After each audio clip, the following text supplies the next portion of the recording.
America's filled with little businesses, good ones that were crushed by government, like the Chinatown buses. These Chinatown-based bus companies like Feng Hua and Lucky Star are packed every hour with bargain hunting riders.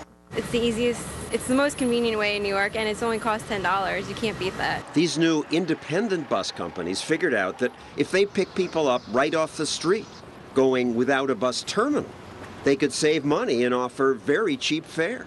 Passengers are pleased, but the American Bus Association is worried. It fears the future of the motor coach industry could be threatened by low-priced Chinatown buses, which it claims are dangerous and operating illegally.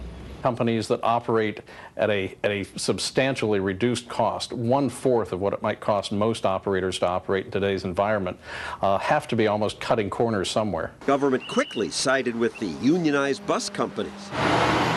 Those Chinatown buses must have cut corners.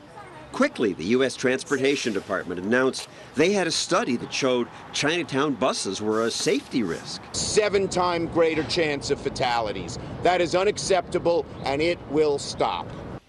7 times. So the government forced 27 Chinatown bus companies to close. But that study, which Senator Schumer had requested, turned out to be bogus.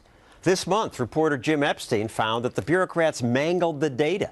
They counted Greyhound buses as Chinatown buses and made other mistakes. Turns out the Chinatown buses were about as safe as others. But the truth came too late to help those entrepreneurs and their happy customers. Today, most Chinatown buses are out of business. One more example, Intrade.com. It was a prediction market where people could bet on anything. Political elections, American Idol winners. Year after year, Intrade predicted Oscar winners correctly. Thank you so much. Thank you. Thank you. And Intrade odds were great predictors of election results. Last presidential election, while Karl Rove was still saying this. Look, I don't know what the outcome is going to be. Intrade had declared Obama the clear winner. Bettors said he had a 99% chance of being reelected, and a half hour later, Brett Baer said this. We have called this race for President Obama.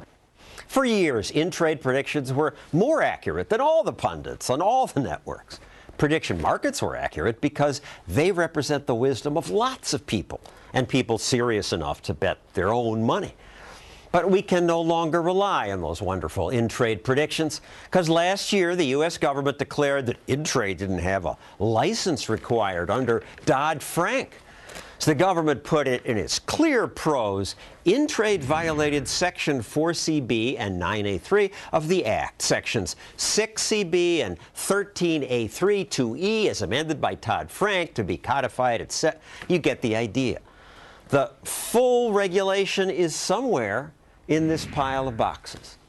In plainer English, the regulations complained that Intrade allowed Americans to buy commodity options without American bureaucrats' permission. Seems fine to me. They say that's illegal. Intrade might have tried to get permission, but it was a small company, and it was likely the bureaucrats would have said no, because at one point they simply said prediction markets are contrary to the public interest.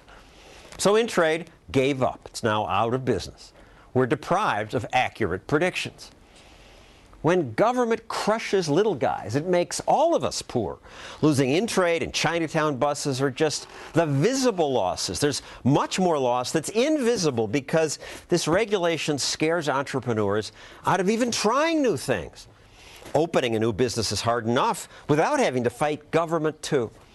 So we lose innovation. We have no idea what cool new things we might have today were it not for all these rules. So the solution is to get rid of most of them. Implement the Stossel rule. For every new regulation passed, repeal 10 old ones.